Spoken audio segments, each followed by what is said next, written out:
Do you know that the Black Egyptians, once the rulers and architects of one of the world's most magnificent civilizations, gradually turned to white Egyptians over millennia?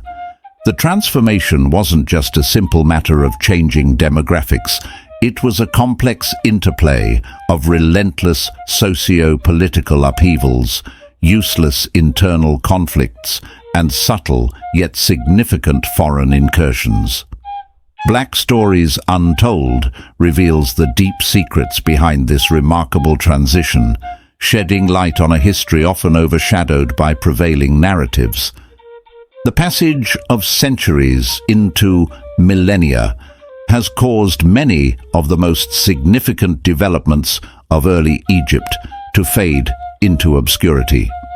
Periods of great leadership and remarkable achievements were often followed by weak leaders and long stretches of national disorganization and chaos, suggesting the operation of an inexorable socio-political law. Centralized government, first established by Menes, would invariably collapse as civil war engulfed the provinces and constituent kingdoms. One of the most dire and pivotal periods of crisis occurred during the 7th, 8th, 9th, and 10th dynasties, from 2181 to 2040 BC. This era of political anarchy was marked by events typical of the subtle processes that gradually but significantly altered the political and ethnic character of Egypt, and eventually that of the all-black Sudan. During this period, as in many others, the blacks played a crucial role in hastening their own decline, a fact as central to their history as any other.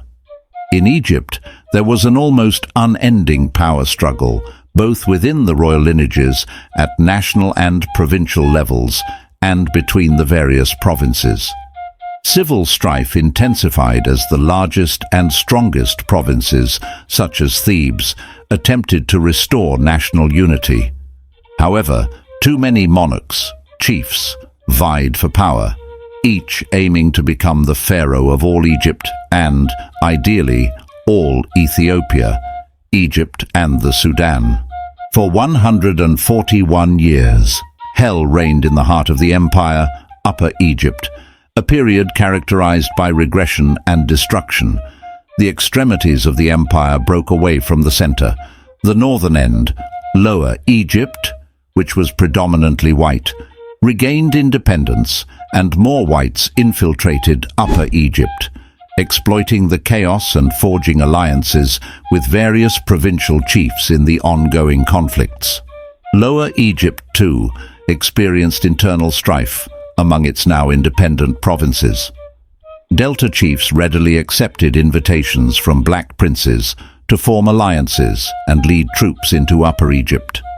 Simultaneously, Asians crossed the desert from Libya, where they'd supplanted the indigenous blacks and now dominated the population. The transformation from black to brown to white becomes even more evident when considering that, after the unification of the two lands, the whites of Lower Egypt had every legal right to travel and settle in Black Upper Egypt.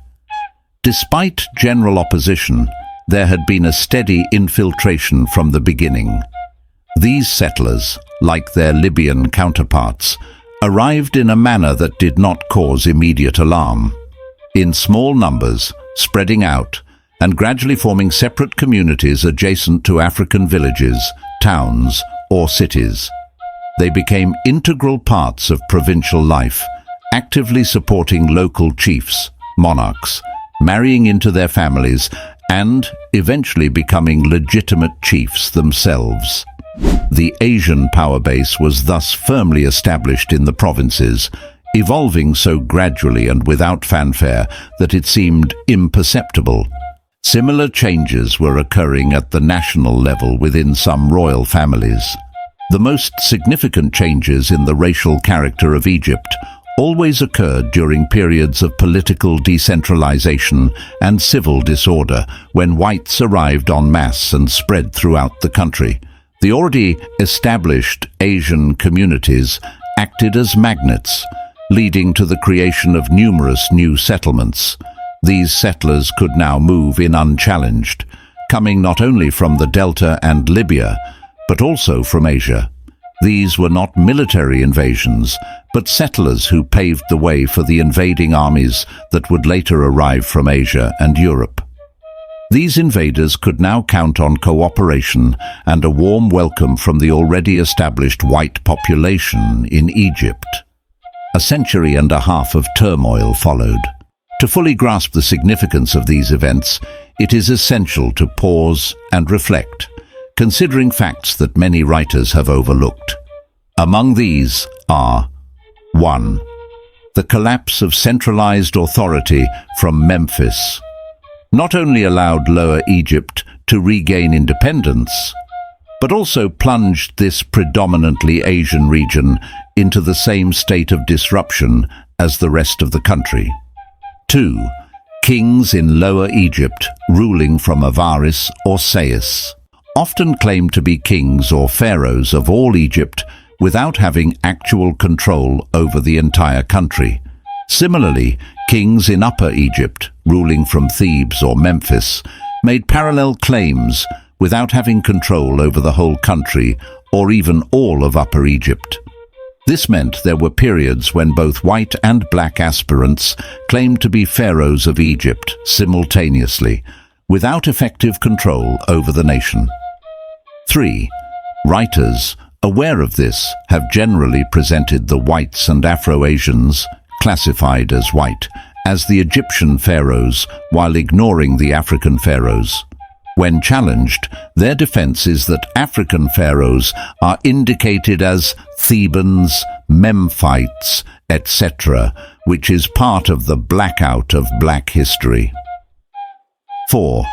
The periods during which the Asian incursions were greatest, such as 2181 to 2040 BC, should be emphasized because these population pressures caused a steady withdrawal of non-integrating blacks southward below the First Cataract. 5. To overlook this early separatist movement among the blacks is to neglect one of the most crucial keys to understanding black Egyptian history. As Lower Egypt became increasingly white, many blacks withdrew in large numbers, moving beyond the border between Lower and Upper Egypt. They continued to relocate within Upper Egypt in a futile effort to escape the ever-pressing whites, ultimately joining others in the south, Nubia. During this period of general collapse at the center, Nubia revolted and gained independence. The compelling reasons for this were resistance to the growing Asian power in Upper Egypt and opposition to the African and Afro-Asian pharaohs, whose integration policies promoted the spread of foreign power in their homeland. This was a movement of black separatism and resistance to racial extinction through amalgamation. These early separatists were among the first to embrace the notion that black was beautiful, not just as a slogan, but as a vital cultural and racial identity. The expansion of white power from the Delta into Upper Egypt had been gradual, long predating the age of weak kings. Whites had been appointed as ministers, court officials, trade commissioners, army officers and soldiers. The 90-year reign of Pepi II, the longest in history, was favorable to their cause. While Pepi II was a strong leader and a mighty king during the first 50 years of his reign, his later years saw the beginning of general upheaval as he became too old to govern effectively. His uncommonly long reign marked the transition to an era of chaos, characterized by simultaneous dynasties of Asian, Libyan, and Theban pharaohs, and multiple capitals. The 8th, 9th, and 10th dynasties saw so many kings with very short reigns that many of their names are unknown. Finally, the line of African kings ruling from Thebes overcame the powerful Asian dynasty in Upper Egypt, centered at Heracleopolis, and began the arduous task of reuniting the empire. Strong rulers started to emerge again around 21 and 33 BC.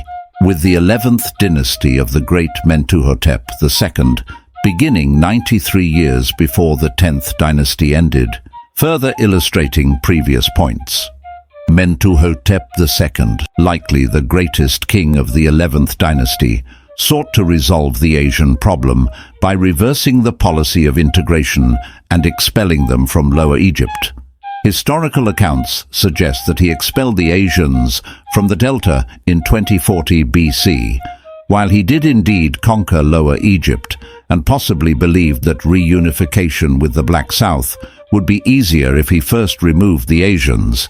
It was too late for such a task by about 1,000 years. The Asians could not be expelled en masse because Lower Egypt had been an overwhelmingly Asian population for centuries. Mentuhotep's actions resulted in driving the government to flight, along with its army and known supporters. This move, though significant, could not change the deeply rooted demographic shift that had already taken place over a millennium. Asians had now spread throughout the provinces of Upper Egypt. The compelling reason for the reconquest of the Delta was always economic, with race itself being an economic factor.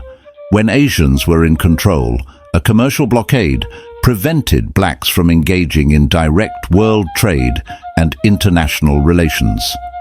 Consequently, the second reunification in 2040 BC marked another golden age in black history. African ships of commerce once again sailed the seas, national reconstruction was emphasized, and the revival of learning, science, arts and crafts flourished during the 11th and 12th dynasties. The key lesson from this period is that economic development underpinned every significant advancement. Meanwhile, the blacks concentrated in the south firmly established a dividing line at the First Cataract, separating themselves from their brothers in Upper Egypt. This division led to conflict, as the south was rich in mineral resources. The long war against Nubia began during the 11th dynasty and dragged on year after year without success. A significant challenge was the reluctance of black troops from Thebes to wage war against their southern brothers.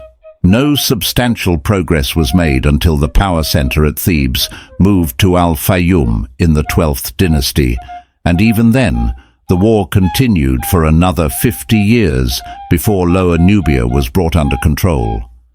Henceforth, the region from the First Cataract to the Mediterranean was definitively called Egypt, while the area from the First Cataract southward was referred to as Ethiopia, Nubia, or Kush. The end of the 12th dynasty in 1786 BC concluded nearly 3.5 centuries of strong leadership and significant progress. However, disaster returned with the 13th dynasty, and for nearly 2 centuries, Egypt experienced internal strife and decay. Lower Egypt quickly became independent again, allowing an unrestricted flow of Asians into the country, and the ensuing turmoil provided an opportune moment for invasions. Among the invaders were the Hyksos, whom historian Josephus identified as the children of Israel. Their invasion in 1720 BC was ruthless and aimed at the extermination of the Egyptian people, intending to replace them with Israelites. Although they did not succeed in this, they settled and ruled the country as the 13th and 16th dynasties, maintaining a powerful influence for over 400 years. This invasion significantly advanced the Asiatic character of the Egyptians. Hyksos power was broken during the 18th dynasty, leading to their expulsion and return to Palestine, where they founded Jerusalem. Meanwhile, Egypt was developing into the new empire, and during the same dynasty that expelled the Hyksos, Egypt struck back by conquering the Hyksos homeland, Syria, and extending its conquests to the Euphrates. Notably, the greatest Hebrew invasion of Egypt occurred about 600 years before Moses and the captivity. Reviving and expanding the great issues in African history is essential because challenging prevailing viewpoints puts one in a precarious position, akin to David facing Goliath. A steadfast army of scholars defending Africanist ideologies must be confronted. To this end, I review and expand on previously stated positions, emphasizing the great antiquity of African civilization. The consensus among scholars is that African civilization in the Sudan and Egypt was fully developed from the earliest known periods, with all the arts of civilized life already matured. This origin is placed so far into early history that it is beyond man's reach. The prevailing racist theories of history created a dilemma: how to explain the role of the black race in world history, given their foundational role in civilization. White scholarship addressed this problem by placing the white man in Africa before the black man, and by geographically removing Egypt from Africa, categorizing it as part of the Asian Middle East. This extreme racism, while tragic, is also absurdly amusing. The discovery of Africa's role as the cradle of civilization led white scholars to make Africa the birthplace of the entire human race, resorting to biblical narratives like Noah's sons for theories of racial origins and dispersions. Western scholars, in the absence of solid facts, often used myths and legends to support their purposes. Alongside legends of racial origins, they cited Egyptian legends, such as the god Turn, assigning colors to various groups. Sir Gardner's 3 volumes on ancient Egypt align with the common portrayal of Egyptians as Caucasians, relying on Caucasian features in Egyptian monuments and portraits. These representations are true depending on the period of creation. Classical representations idealized subjects, making them appear different from reality. Additionally, during periods of Caucasian ascendancy, both African and Afro-Asian ruling classes were depicted as Asians or Caucasians, creating a distinction from non-integrating blacks. Stylized paintings show blacks in unchanging patterns, perpetuating misconceptions. Examining early paintings, such as a wall painting in a tomb at Thebes, reveals the confusion and misleading nature of African history. One example depicts Negroes presenting tribute to the chief minister of Thutmose. Without knowing that the Thutmoses were of African lineage, one might conclude that Egyptian civilization was Caucasian, with blacks in an inferior role. The scanty attire of the depicted blacks further reinforces this false narrative. The influence of whites over millennia in ancient Egypt raises profound questions. Are whites inherently smarter than blacks? Are blacks always destined to be weaker? Or is it simply a series of historical events that unfolded as they did? These questions linger as we reflect on the past and its implications for the present and future. Why can't blacks break free from this historical bondage? Will we ever see a united Africa rise from the shadows of its past? As we delve into these untold stories, it's crucial to engage in meaningful dialogue about our history and future. Your thoughts and perspectives matter greatly in this ongoing conversation. Share where you are watching from, and let us know your insights and reflections. Your likes, shares, and subscriptions are vital in keeping Black stories untold alive. They help us continue to uncover and share these important narratives, ensuring that the rich and complex history of Black civilizations is not forgotten. Join us in this journey of discovery and empowerment, and together, let's pave the way for a brighter, more unified future for Africa.